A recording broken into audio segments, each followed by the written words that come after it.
A street fighter wakes in a neon-lit high-end capital, where the girl from his dreams is real, death rewrites the world, and every victory hides another doomed timeline. To save her, Takeru must turn an impossible power into a future even fate cannot erase. This is Onmyo Kaiten Re, birth verse. In a recurring dream, Takeru meets a mysterious girl surrounded by monsters and boldly promises that his unbeatable strength will protect her whenever danger returns. She accepts the promise, leaving him obsessed with finding her after he wakes. That promise becomes the emotional center of everything that follows. Back in modern Tokyo, Takeru wakes during another street fight and insists the girl from his dream is real, even though his friends think the story is ridiculous. He follows his family's rule to never surrender, no matter how badly he is beaten. The mystery keeps deepening. Takeru overwhelms the delinquents, but a sudden glimpse of the dream girl pulls his attention away from the victory. He runs after the impossible sight and falls from the city into a glowing rupture that swallows him completely. Chasing the vision sends him beyond every rule he understands. He lands in an unfamiliar district and catches another brief sight of the girl, now wearing clothing from another age. Before he can reach her, the crowded streets and strange technology convince him that he has entered a place outside normal Tokyo. The mystery keeps deepening. Unable to buy anything with modern money, Takeru questions a merchant and learns that the city is called Denji Heian Kyo. The capital combines ancient customs with advanced spiritual machines, making his assumption of simple time travel immediately uncertain. Nothing in this capital fits the simple past he expected to find. A public warning announces that black mist will engulf the district within 1 minute, and sealed gates prevent residents from escaping in time. Takeru remains trapped as the streets empty, and a supernatural darkness begins swallowing buildings around him. The alarm turns his confusion into an immediate fight for survival. Inside the mist, ordinary people turn to stone while Oni emerge to hunt anyone still moving. Takeru discovers that neither the petrifying fog nor the creatures affect him normally, so he protects a nearby child instead of seeking cover. His immunity makes him both a survivor and an unexplained anomaly. Onmyoji Atsunaga and Yura arrive with a giant shikigami and destroy the Oni through coordinated elemental attacks. They are stunned to find Takeru walking freely in the mist, arguing that he could have defeated the enemy with his bare hands. Their intervention shows how completely spiritual warfare governs the city. After the mist clears, Atsunaga questions the reckless outsider while Tsukimiya checks whether he is injured. Takeru recognizes her instantly as the girl from his dreams, but she has no memory of meeting him or receiving his promise. Her missing memories make the reunion joyful and painfully one-sided. Tsukimiya explains that Oni invade from another world through the black mist, while Onmyoji defend the capital by controlling Shikigami. She assumes their experts may return Takeru home, but he refuses to leave after finally finding her. The explanation gives the city structure, but offers Takeru no easy escape. Takeru meets the legendary Abe no Seimei, leader of the Onmyoji, and repeats the promise he made in his dreams. Tsukimiya politely accepts his protection, despite not remembering him, then finally gives him the name he has been searching for. The mystery keeps deepening. Now the connection has a name. An Imperial messenger blames Tsukimiya's troop for a disrupted performance and orders her to appear before the chief advisor. Takeru takes responsibility for the disturbance, but the officials ignore him and escort Tsukimiya toward the palace. The name finally connects his repeated dream to a living person. When another black mist outbreak traps the palace district, Takeru rushes through shifting gates to reach Tsukimiya. The Onmyoji order him back, yet he follows her voice deeper into the barrier as demons close around the civilians. Following her into danger becomes more important than obeying any official order. Takeru finds Tsukimiya under attack and throws himself between her and an overwhelming Oni. Although every blow fails, his refusal to surrender draws spiritual particles toward him and awakens a force that even the Onmyoji cannot identify. He chooses the promise before he understands the enemy or the trap. Focusing everything into one decisive strike, Takeru transforms and smashes through the demon's defenses. He catches Tsukimiya before she falls, proving that his impossible promise can alter events even inside a disaster that seemed certain. The awakening turns stubborn resolve into a power that changes reality. The mystery keeps deepening. The victory is incomplete because the demon's core remains intact and the collapsing barrier consumes them both. As Tsukimiya dies in his arms, Takeru rejects this ending with all his strength, and the world abruptly rewinds around him. His rejection of the ending activates the first unexplained transfer. Takeru awakens before the tragedy and embraces Tsukimiya in relief, only to discover that she and everyone else have forgotten him. The unfinished stage and altered date prove that he has returned to an earlier point before her death. The deadline keeps approaching. Training is his only answer. He challenges the Onmyoji to test him, but without the black mist his mysterious strength will not appear. Seimei dismisses him as an ordinary brawler until Takeru realizes that the city's preparations are 2 weeks behind his memories. The deadline keeps approaching. Training is his only answer. By comparing the stage construction with his previous experience, Takeru confirms that he has another chance to prevent the fatal attack. He promises the confused Tsukimiya that next time he will protect her before the disaster can begin. The altered schedule gives him a measurable countdown toward the next disaster. Takeru demands that Seimei teach him Onmyo techniques, arguing that his unusual resistance makes him worth studying. Amused by the outsider's nerve, Seimei agrees to training that may reveal why Takeru can move inside the black mist. Seimei treats the training as both instruction and an experiment on Takeru. The first lesson explains the 5 elements and the spiritual formulas used to create Shikigami. Takeru cannot sense the required flow, but he memorizes each movement because skill is the only reliable way to change the future. Learning the system is harder for him than enduring any physical punishment. Repeated attempts produce nothing more than smoke and broken charms, frustrating a fighter accustomed to solving problems with his fists.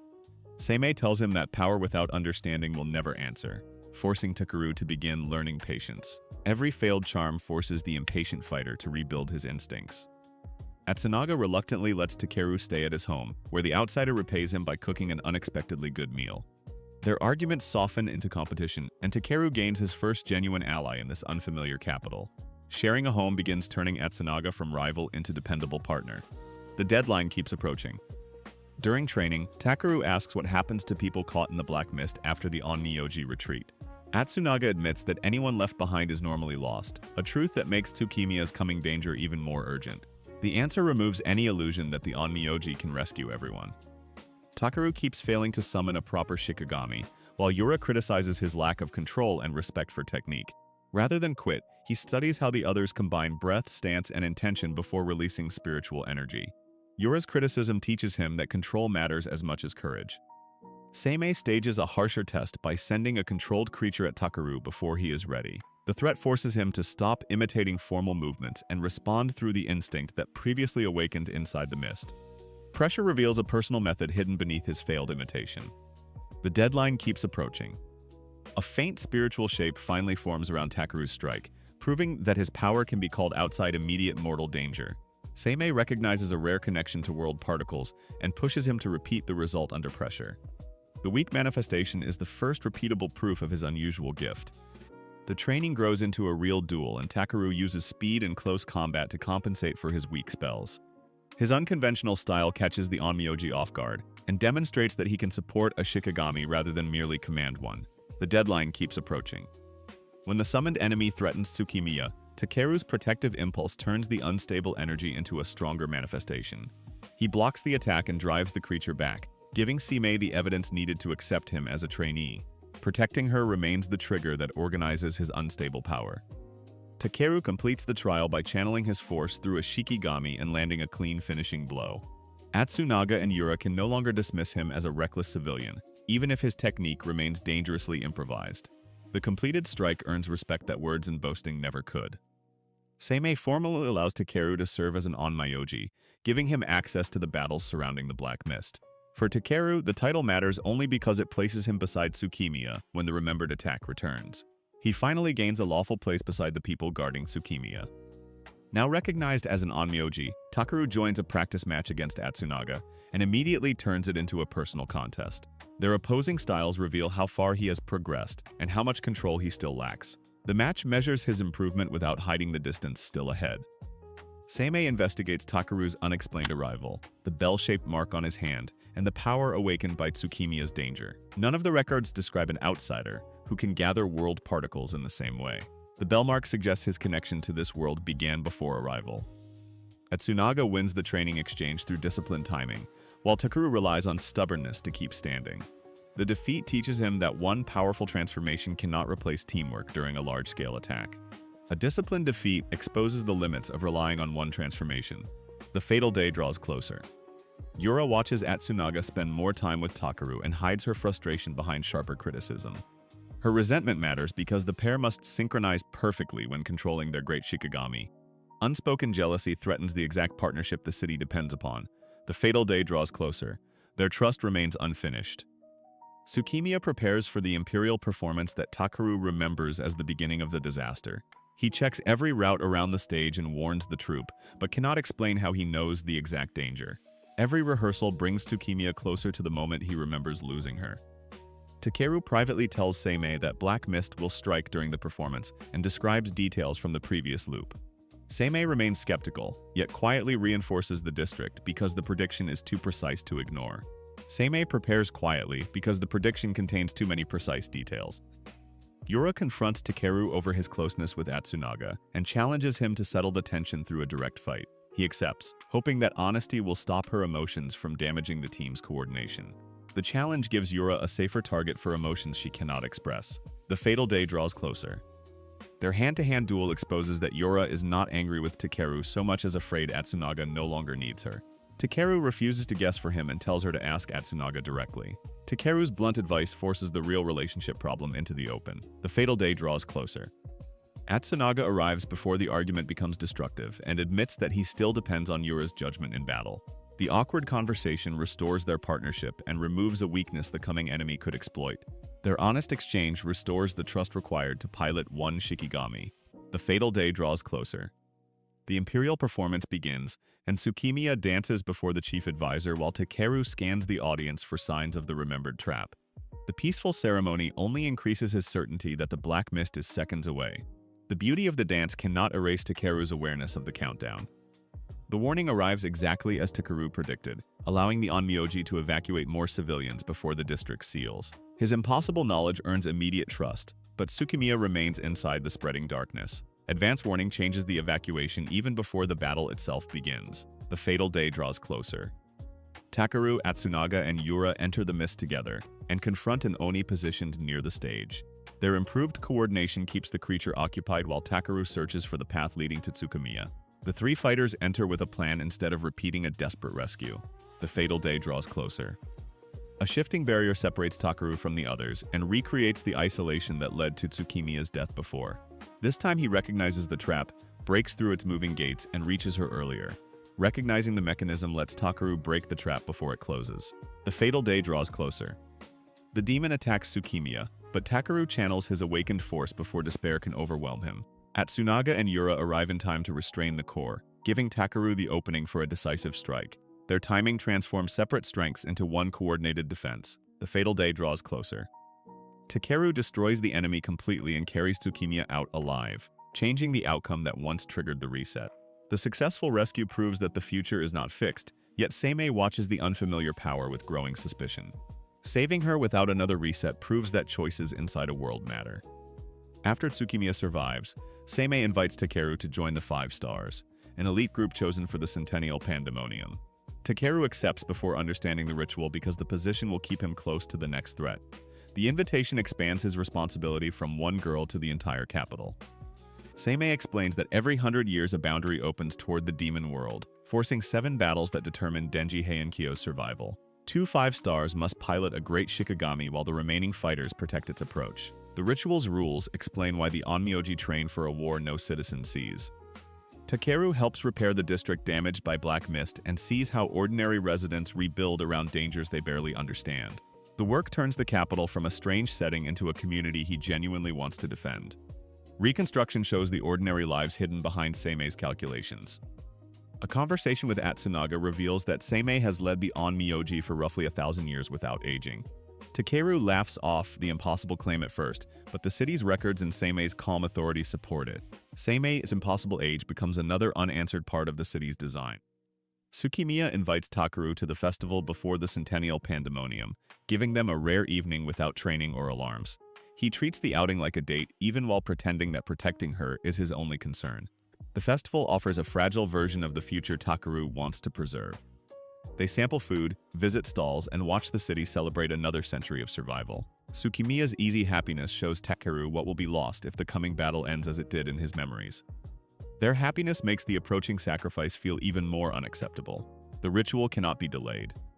At a quiet overlook, Takeru admits that he once felt alone even among people in modern Tokyo. Meeting Tsukimiya and the Onmyoji has given his strength a purpose beyond proving that he never loses. For once, strength means belonging somewhere rather than defeating someone. The ritual cannot be delayed. Tsukimiya thanks him for repeatedly protecting her and asks him to return safely rather than sacrifice himself for another victory. Her request forces Takeru to consider survival as part of the promise, not an act of cowardice. Her request changes the promise from heroic sacrifice into shared survival. Seimei announces that Takeru and Atsunaga will serve as the 5 stars controlling the Great Shikigami. Yura is assigned to support them, while the rest of the Onmyoji prepare the gateway and defensive formations. The selection places every important relationship inside the same battle. The ritual cannot be delayed. The centennial pandemonium begins as the ritual opens a vast purple passage and carries the Great Shikigami into enemy territory. Takeru is overwhelmed by the scale, but Atsunaga keeps their movements synchronized. Crossing the gate removes any safe path back until the 7 battles end. The ritual cannot be delayed. Lesser demons swarm the machine while the main enemy studies the pilot's rhythm. Takeru fights aggressively, and Atsunaga converts that momentum into coordinated elemental strikes instead of trying to restrain him. Their coordination turns Takeru's recklessness into usable momentum. The ritual cannot be delayed. The enemy keeps advancing. The demon reveals a technique called the 7th step, accelerating beyond the Shikigami's defenses and striking its spiritual core. Takeru recognizes the move from the previous defeat, but his warning comes moments too late. The 7th step attacks faster than the warning can become a countermeasure. Atsunaga takes direct control and forces the damaged Shikigami to match the 7th step, burning through his own spiritual reserves. He creates an opening for Takeru, but the strain begins tearing his body apart. Atsunaga chooses the dangerous burden before Takeru can stop him. The ritual cannot be delayed. Takeru lands the counterattack, yet the enemy survives long enough to trigger a final collapse across the battlefield. Atsunaga remains linked to the Shikigami to shield everyone else, accepting a cost Takeru never agreed to pay. The counterattack succeeds tactically while the human cost keeps rising. As Atsunaga fades, he entrusts the others to Takeru and refuses to regret choosing the city's survival. Yura's grief and Takeru's fury cannot stop the ritual space from breaking apart around them. His farewell makes victory meaningless to the friends forced to witness it. The ritual cannot be delayed. The world resets again before Takeru can save Atsunaga, proving that changing one death does not end the cycle. He wakes carrying another set of memories and a new terror of the black mist that destroyed his friend. The reset saves Takeru from the collapse, but preserves every painful memory. In the new loop, Takeru reaches Denji Heian-kyo earlier, but freezes whenever he remembers Atsunaga dying inside the collapsing ritual. His body remains strong, yet the black mist has become a fear he cannot defeat by pretending it does not exist. The fear remains real. Tsukimiya finds him exhausted and cares for him without demanding an explanation for his sudden panic. Her familiar kindness convinces Takeru to describe the repeated worlds, including deaths that no one else remembers. Being believed gives him permission to admit how frightened he has become. The fear remains real. Instead of dismissing the story, Tsukimiya believes that his fear comes from trying to protect everyone alone. She tells him that courage can mean moving while afraid, not erasing fear before taking action. Her definition of courage becomes the foundation of his next transformation. The fear remains real. Tsukimiya lends Takeru the Yasha mask she has worn since childhood, hoping a familiar object can focus his unstable energy. The mask carries no obvious spell, but it gives his mind a single image around which to gather strength. The fear remains real. They continue moving together. Takeru resumes training and discovers that forcing a complete transformation only strengthens his memories of failure. Seimei advises him to stop chasing the final result and concentrate on the first movement he can control. Seimei redirects him from imagined perfection toward one achievable movement. The fear remains real. Atsunaga and Yura prepare for the next Black Mist outbreak without knowing how they died in Takeru's previous experience. He struggles to speak normally around them, then decides that protecting their present lives matters more than mourning another version. The fear remains real. They continue moving together. Seimei identifies the next Oni as a creature that turns an opponent's deepest fear into a physical attack. Several Onmyoji are defeated by personal phobias, confirming that ordinary defensive spells cannot solve the coming encounter. The demonstration proves that fear itself will become the enemy's weapon. The fear remains real. Takeru tests the mask against controlled illusions, but images of dead friends and a collapsing Tsukimiya repeatedly break his concentration. Each failure shows that the demon will use his memories more effectively than any blade. The visions attack the memories he has no way to share or confirm. Tsukimiya reminds him that he does not need to solve every future at once. She asks him to think only about the next step, reducing the impossible burden of saving everyone to one immediate choice. Her advice reduces a universe of possible failures to the next decision. When the Black Mist arrives, the Oni attacks Atsunaga and Yura with visions tailored to their hidden fears. Takeru enters despite shaking, determined to keep the creature from reaching Tsukimiya or controlling the entire team. Entering voluntarily is the first victory over the terror left by the loop. Seimei confirms that the enemy binds fear to freezing power and warns that only the victims can break the mental trap. Takeru stops trying to feel fearless and chooses the simplest possible objective: land one meaningful strike. The plan succeeds only if he acts before the illusion dictates his response.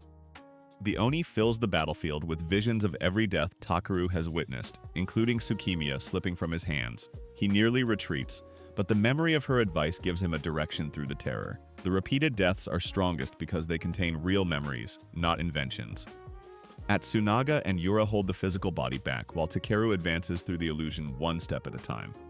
Their trust prevents him from carrying the battle alone and keeps the demon from renewing its psychological attack. The fear remains real. They continue moving together. The creature recreates the exact moment of Atsunaga's sacrifice, forcing Takeru to face the memory instead of escaping it. He accepts that the past world cannot be restored, but the people before him can still be saved. Accepting that loss separates grief from the people still standing before him. Takeru narrows every fear, promise, and regret into one decisive punch, awakening a complete Yasha transformation through the borrowed mask. The power is not the absence of fear, it is his decision to move while fear remains. The Yasha form emerges from focused choice rather than uncontrolled desperation. In Yasha form, Takeru breaks the frozen illusions and destroys the Oni before it can attack anyone again. The victory proves he can use the trauma of previous worlds as resolve rather than a chain holding him back. The fear remains real. They continue moving together. Takeru tests his new Yasha form against the remaining Oni, and discovers that its speed and elemental force surpass ordinary Onmyoji techniques. He celebrates the breakthrough, believing he may finally possess enough strength to prevent another sacrifice. The display raises hope while making the source of Yasha power more suspicious. After the battle, Seimei privately questions Tsukimiya about Takeru's time loop claims and the origin of the mask. He introduces the phrase world partition, but her confusion appears genuine and leaves the mystery unresolved. World partition enters the story as a term neither of them can explain. Takeru notices Seimei meeting Tsukimiya alone and immediately assumes the immortal leader is experimenting on her. His suspicion grows from rumors that black mist outbreaks began only after Seimei took command of the Onmyoji. Rumor and missing information turned Seimei from mentor into possible enemy. The hidden design is surfacing. Seimei asks Tsukimiya whether the Yasha mask awakened Takeru's power and whether she knows anything about world partition. She denies possessing special knowledge, while Seimei quietly tests her memory and spiritual reactions. The interrogation suggests Tsukimiya may be connected to secrets older than Takeru. The hidden design is surfacing. Takeru bursts into the room and attacks Seimei's restraints, convinced Tsukimiya is being harmed. She calms him, but cannot remember part of the interrogation, giving his distrust another reason to survive. Her lost memory prevents either of them from dismissing his distrust completely. The hidden design is surfacing. Tsukimiya dismisses the missing memory and focuses on her selection to perform during the Centennial Pandemonium. Takeru warns her to avoid Seimei, yet promises that his awakened Yasha power will protect her regardless. Their promise survives even while the adults around them conceal crucial truths. The hidden design is surfacing. Before the ritual, Tsukimiya gives Takeru a protective verse and thanks him for valuing her life across events she cannot recall. The quiet blessing strengthens his resolve more than the public praise offered to the 5 stars. The blessing frames survival as something precious rather than merely expected. Takeru gathers Atsunaga and Yura for a meal, then reveals that he has already watched them lose the Centennial Pandemonium in another world. The personal details convince them that his warning cannot be a simple lie. A shared meal gives impossible memories enough detail to sound credible. He explains the demon's 7th step, the additional attackers, and the need to preserve Atsunaga's strength instead of repeating the fatal sacrifice. They agree to trust the strange knowledge because preparation offers a better chance than disbelief. The revised strategy protects Atsunaga from the exact choice that killed him. Seimei opens the path to the demon world and hints that this battle will reveal whether Takeru is the city's salvation or its next catastrophe. Takeru ignores the warning and focuses on changing the result. Seimei watches the ritual as a test of Takeru's place in the system. The Great Shikigami enters the ritual space with Takeru's team prepared for the 7th step. Their early attacks remove the surrounding demons faster than before, preserving enough energy for the main opponent. Preparation changes the opening battle but cannot guarantee the same enemy behavior. The hidden design is surfacing. Takeru activates Yasha form and clears a path while Atsunaga and Yura maintain control of the machine. The team follows the revised sequence perfectly, preventing the enemy from isolating either pilot. Yasha power functions best when the team creates space for its aggression. The The hidden design is surfacing. The main demon reveals a different ability, absorbing their attacks and converting the energy into its own strength. Because the loop has changed, Takeru's old information is no longer enough and the team must adapt immediately. A new ability proves that parallel worlds do not repeat with perfect consistency. Yura takes control while Takeru and Atsunaga trace the stolen energy toward a hidden conduit behind the enemy. A coordinated feint exposes the channel, allowing them to attack the source rather than feed the demon. Following the energy flow replaces brute force with observation and adaptation. Their combined elemental strike destroys the conduit and defeats the opponent without repeating Atsunaga's sacrifice. For a moment, Takeru believes the new strategy has finally delivered a clean victory. The clean victory appears to validate every painful lesson from previous worlds. The hidden design is surfacing. As the illusion breaks, Takeru sees that the so-called demons are actually people and Onmyoji from another Denji Heian-kyo. He stops his allies from finishing them, horrified by the battle's true nature. The revealed faces transform triumph into horror before anyone can celebrate. The hidden design is surfacing.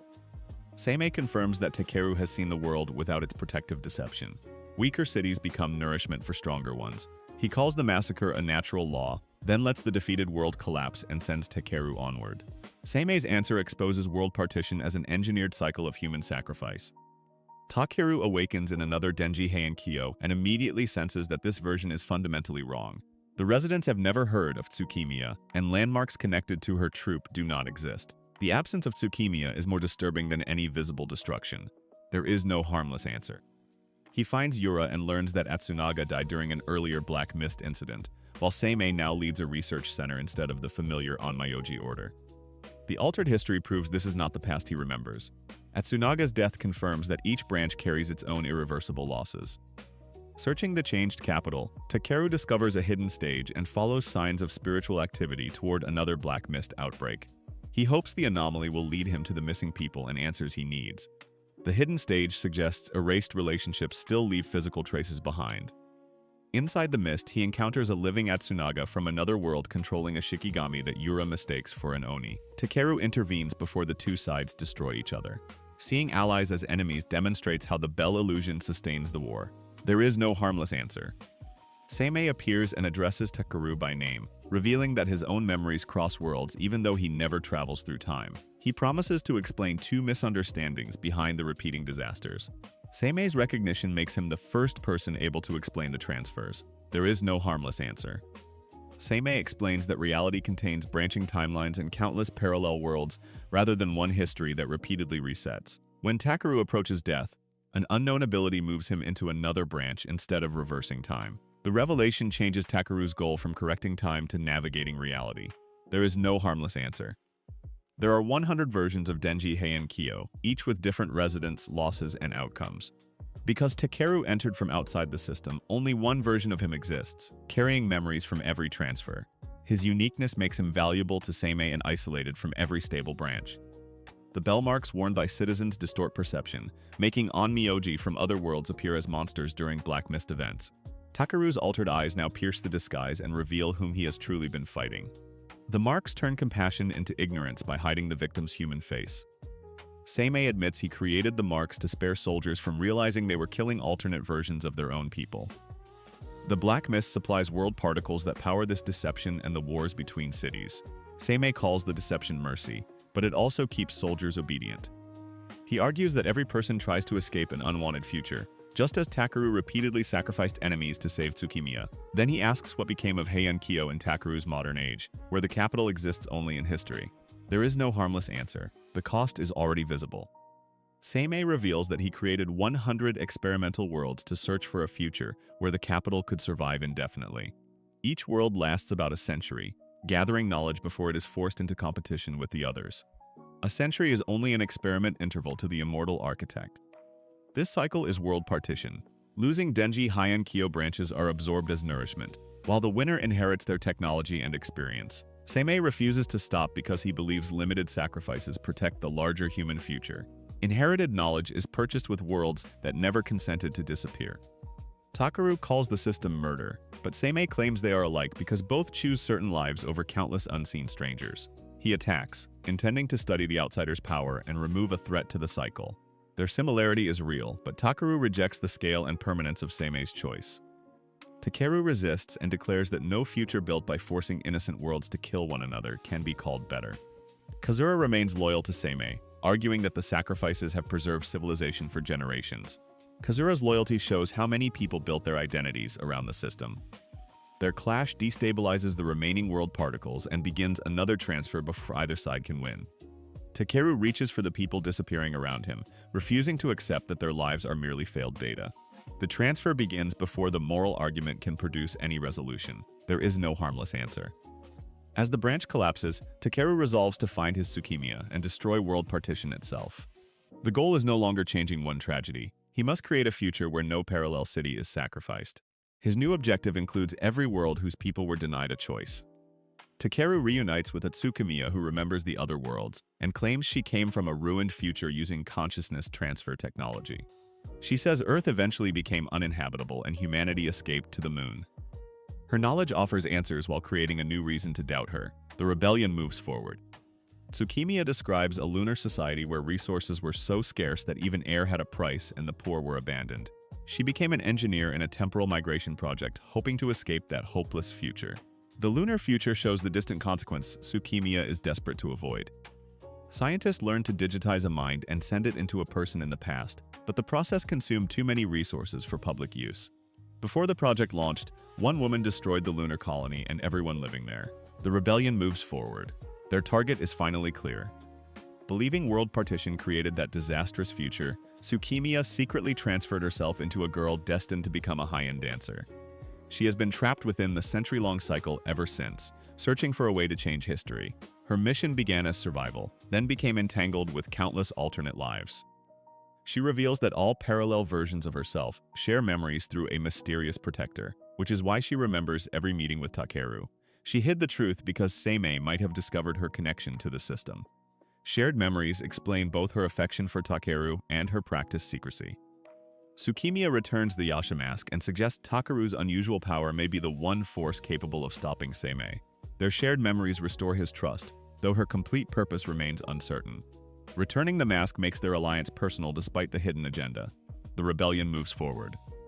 Meanwhile, Seimei's instruments detect the same world particle fluctuations associated with Takeru's transfers occurring elsewhere in the city. Tsukimiya activates a small spirit called Hinazumi to produce those particles artificially. Hinazumi proves that someone besides Takeru can manipulate world particles. The rebellion moves forward. Their target is finally clear. Takeru and Tsukimiya reach a forbidden installation protected by bell magic that keeps ordinary citizens from noticing it. Yura confronts them, believing the intruders and their Shikigami are demons. The forbidden site exists because perception itself has been engineered around it. The rebellion moves forward. Takeru explains that the monsters she has fought were Onmyoji from other Denji Heian-kyo worlds. Fragments of impossible memories begin returning to Yura, including another life beside Atsunaga and Takeru. Restored memories weaken the story Yura was taught by the Onmyoji order. The rebellion moves forward. Yura accepts that living people cannot be treated as expendable material for a future chosen by Seimei. She joins Takeru's rebellion, deciding that every world deserves the right to choose its own path. Her decision gives the rebellion an experienced fighter and moral witness. The rebellion moves forward. Tsukimiya identifies the 4 divine towers as critical components of world partition and directs the group towards Seiryu Tower's energy core. She insists the emergency system will protect nearby residents when the structure falls. The towers become the first physical mechanism they can attack directly. The rebellion moves forward. Takeru attacks Seiryu Tower while Kazura and its guardian Shikigami defend the installation under Seimei's orders. The fight becomes the first open rebellion against the system that has ruled the capital for a millennium. Kazura defends more than a building. She defends the meaning of past sacrifices. Tsukimiya absorbs a lethal strike and survives, confirming that the unseen protector preserves her across every world. Her recovery gives Takeru the opening to reach the tower core, but also exposes how much she has concealed. Tsukimiya's survival reveals protection far beyond ordinary regeneration. The rebellion moves forward. Kazura argues that Atsunaga's sacrifice and countless other deaths served a greater future, while Takeru rejects any system that treats those lives as necessary expenses. Their disagreement turns the battle deeply personal. Neither side can argue abstractly while the dead have names they both know. The rebellion moves forward. Takeru and Yura combine their attacks, overpower the Tower Guardian, and expose the energy core beneath the structure. Kazura continues fighting because abandoning Seimei would invalidate every sacrifice she has accepted. The exposed core makes the tower vulnerable for only a few decisive seconds. The rebellion moves forward. The Seiryu Tower collapses, cutting one support from world partition and sending a spiritual shock across the capital. Takeru chooses rebellion completely, even though destroying the remaining towers may unleash consequences no one understands. The first collapse announces their rebellion to Seimei and the entire capital. The rebellion moves forward. Seimei's subspace radar detects the destruction of Seiryu Tower and a massive disturbance in the city's world particles. Takeru announces that he will demolish all 4 towers and end the wars forced upon parallel worlds. The emergency proves the towers are tied directly to the stability of the system. As Takeru advances toward the next tower, Yura leaves the front to uncover Seimei's true intentions rather than accept either side's claims blindly. Hinazumi continues gathering the particles needed for Takeru's attacks. Yura chooses evidence over loyalty while the fighters continue toward open war. The city continues to destabilize. Seimei confronts Takeru directly, and their first serious exchange proves that Yasha power can match the immortal Onmyoji's strength. They move the duel away from civilians while Yura searches the hidden research complex. Their equal exchange turns the philosophical conflict into a personal duel. The city continues to destabilize. Yura, Atsunaga, and their companions enter a sealed records room guarded by one of Seimei's 12 generals. The small guardian claims its master's methods protect the city, but the group refuses to leave without evidence. The records can answer questions that neither Takeru nor Seimei will settle peacefully. The guardian attacks to preserve the archives, forcing Yura's team to fight through defensive spells and mechanical barriers. Their struggle reveals that Seimei has hidden far more than military strategy from his own Onmyoji. The Guardian's loyalty mirrors Kazura's belief that secrecy protects ordinary people. The city continues to destabilize.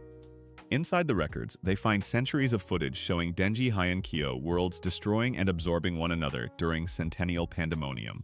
The evidence confirms that the ritual is an organized slaughter, rather than a war against demons. The archive removes every remaining excuse for calling the victims demons. Seimei summons the 12 generals and reclaims the spiritual power stored in each Shikigami, escalating his duel with Takeru.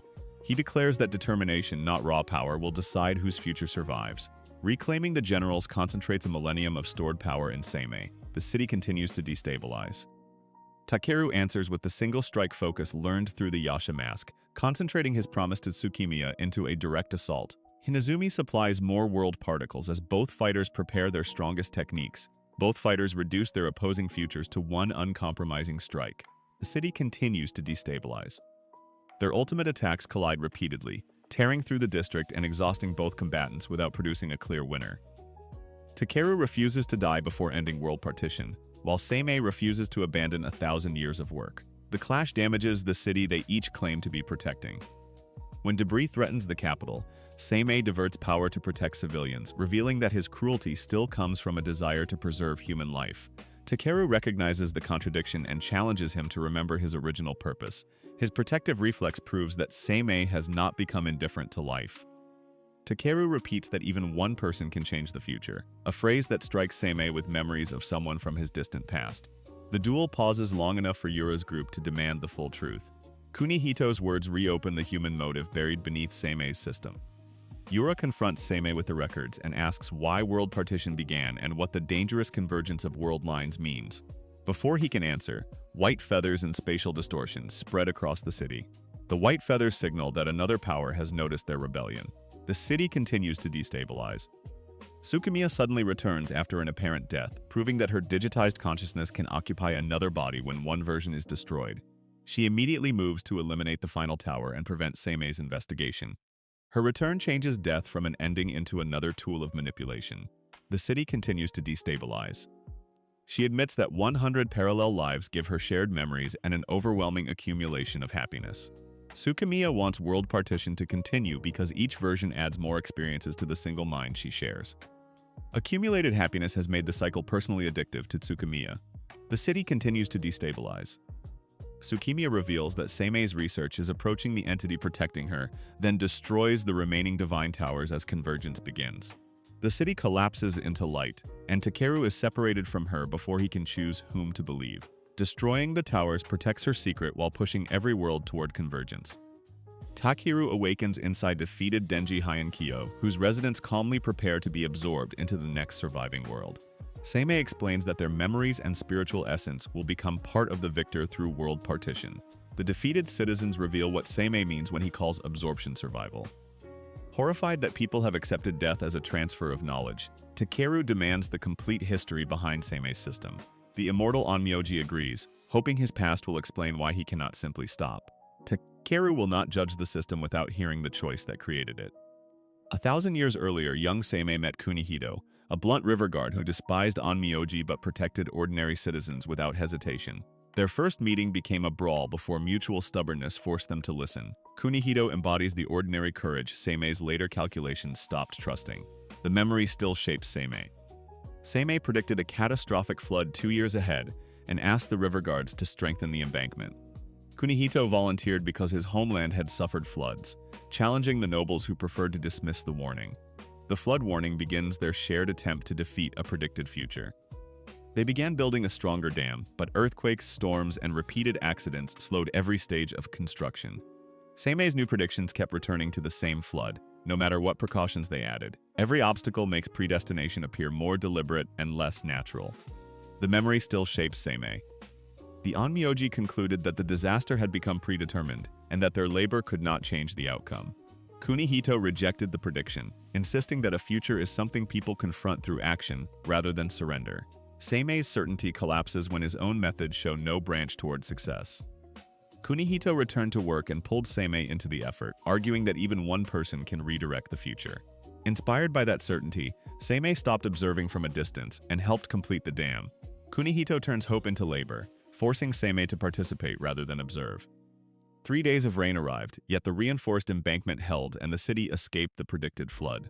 For one triumphant moment, Seimei believed human determination had broken the rules governing fate. The surviving city seems to prove that action can outrun prophecy. The memory still shapes Seimei.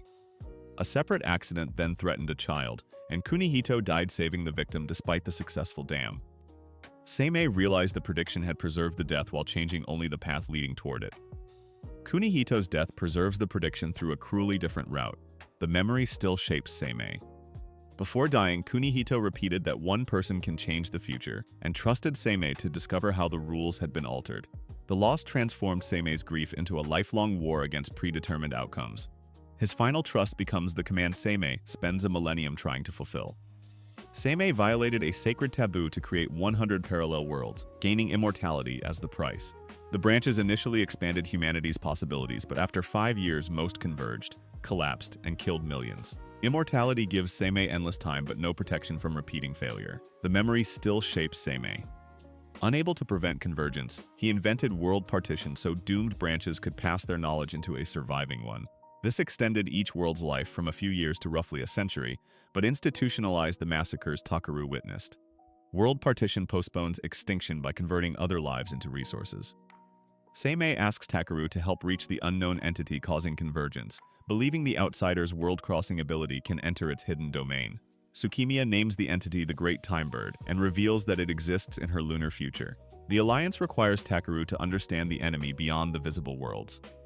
Tsukimiya explains that the Great Time Bird erases every future capable of threatening it, including worlds where Seimei's technology becomes too advanced. By revealing its name, she causes Denji Hyankyo to become an immediate target. Naming the Great Time Bird gives the hidden predator a reason to strike immediately. Takeru refuses to abandon either Seimei or Tsukimiya and proposes that they end world partition by defeating the Great Time Bird together. Seimei accepts the impossible alliance, encouraged by Kunihito's belief that even one person can change tomorrow. Their agreement restores Kunihito's belief inside a plan built by his grieving friend. Back in the last surviving Denji Hyankyo, Tsukimiya removes the bell illusion so every citizen can perceive world partition and the other worlds clearly. She admits that she wants chaos, stronger emotions, and the role of a heroine who kills Seimei. Their remaining time disappears. Takeru tells Tsukimiya that Seimei's crimes do not make her plan right, and declares that he will stop both of them if necessary. Her answer is to attack, certain the Great Time Bird will erase any future in which she dies. Their remaining time disappears. The plan cannot wait. Seimei summons the 12 generals to defend the city, even after admitting that he deceived generations of Onmyoji. Tsukimiya overwhelms the formation and orders Takeru imprisoned so he cannot interfere with her final objective. Seimei continues fighting because confession cannot undo the danger already moving. Their remaining time disappears. The prison is black mist, but Atsunaga from another world enters it and frees Takeru before the petrification can matter. Their reunion confirms that Seimei gathered allies from surviving branches as part of a larger plan. Atsunaga's arrival turns Seimei's secret preparations into a living rescue route. Yura explains that removing the bell marks restored memories of other lives, leading loyal Onmyoji to confront Seimei about world partition. Although furious, they agreed to help stop convergence after he finally told them the truth. Shared memories let the Onmyoji judge their leader with the victims finally visible. Seimei apologizes without asking forgiveness, and reveals that this capital is the final branch remaining from his latest 100 worlds. Everyone chooses to fight because surrender would let the Great Time Bird erase every possibility permanently. Their cooperation is not forgiveness, it is a decision to preserve another tomorrow. Their plan is to rebuild the subspace radar with technology inherited through world partition, locate the Great Time Bird, and send Takeru to its coordinates. The device needs time and enormous spiritual energy before it can complete the scan. Their remaining time disappears. The plan cannot wait. Seimei battles Tsukumiya defensively to keep her alive and distracted while the radar charges. Killing her would only transfer her consciousness and ruin the plan, so he must survive without using a fatal attack. Seimei must lose slowly enough for the machine to finish its work. Their remaining time disappears. Takeru returns to save Seimei and proposes fighting beside him as linked Shikigami partners. The other Onmyoji support the reckless idea because neither man alone can delay Tsukumiya long enough. Linking as partners unites two men who spent most of the story opposing each other. Their remaining time disappears. Their strongest attacks disappear before touching Tsukumiya because the Great Time Bird deletes every possibility that could kill her. The pair can only defend and search for small actions the protection does not recognize as fatal. The erased attacks reveal the exact boundary of the Great Time Bird's protection. A non-lethal strike finally reaches Tsukumiya, proving the protection is precise rather than absolute. Takeru presses the opening and demands to know why the compassionate dancer he met became willing to sacrifice entire worlds. A harmless hit creates the first measurable weakness in Tsukumiya's defense. Their remaining time disappears. Tsukumiya describes growing up poor on the moon, studying forbidden history, and envying the cultural freedom of ancient Japan. Becoming a migration engineer seemed like the only path toward a life that belonged to her. Her fascination with the past began as resistance to a life without freedom. She confesses that she was the woman who destroyed the lunar colony after digitizing her own mind and escaping into Heian-Kyo. The Great Time Bird fixed that event so nobody could stop her unauthorized migration. The massacre on the moon makes her escape inseparable from deliberate mass murder. Seimei's parallel worlds created 100 bodies for Tsukumiya but only one shared consciousness, multiplying every joy, performance, and relationship she experienced. The Great Time Bird kept moving her data whenever a body approached death. One mind receiving 100 lives turns memory into endless emotional consumption. Their remaining time disappears. Tsukumiya manipulated Takeru because his bloodline and partial protection from the Great Time Bird gave him power over possibilities.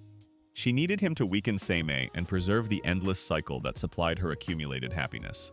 Takeru was chosen as a tool because his protection behaved differently from hers. Takeru admits his own desire to win Tsukumiya's love was selfish, but insists that love cannot justify stealing every other person's future. He remembers that her dancing genuinely brought joy, even if she later reduced it to personal pleasure. Their remaining time disappears. The plan cannot wait.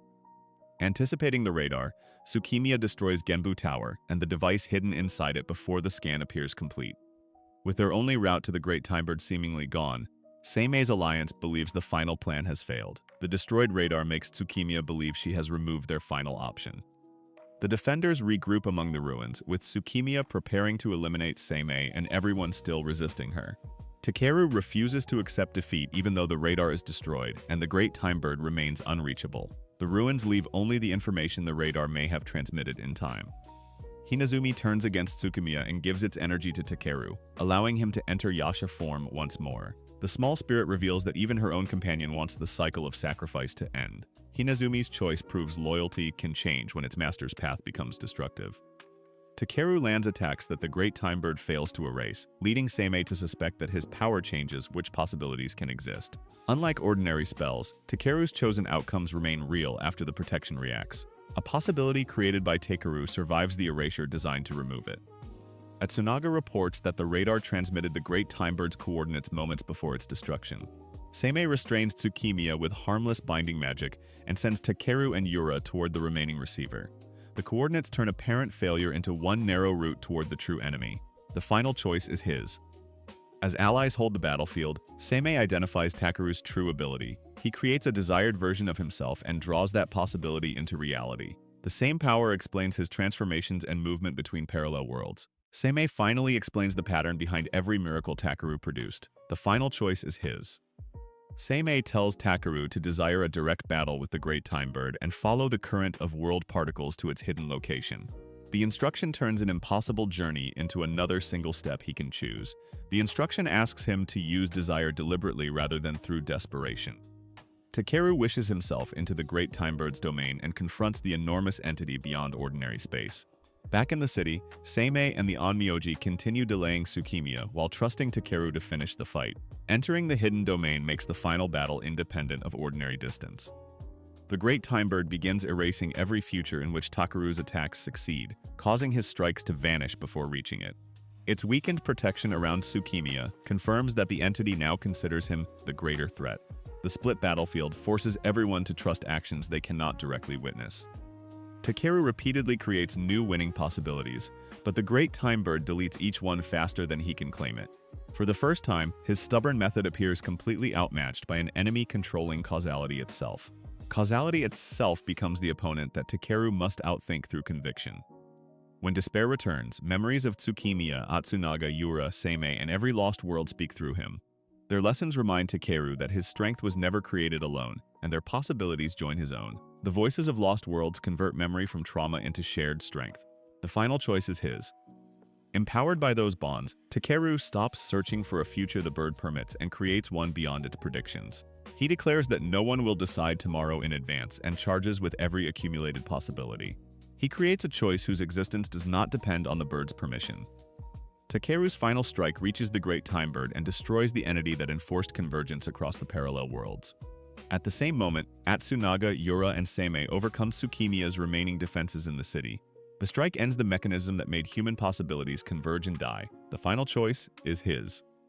With the Great Time Bird gone, Tsukimiya loses her absolute protection and the conflict finally ends. Takeru explains that she fought alone for private happiness, while his friends fought to protect people and futures beyond themselves. Without protection, Tsukimiya must finally face the consequences as one person. Takeru refuses to abandon Tsukimiya, believing the girl who danced for the city still exists beneath centuries of selfish choices. He promises to find a future where they can meet again, because possibility is no longer controlled by fate. The final choice is his. Hope survives the battle. Seimei finally pays the delayed price of violating the taboo and dies after confirming that convergence and world partition have ended. He leaves the survivors an unrestricted future, and Takeru accepts the responsibility to build it without sacrificing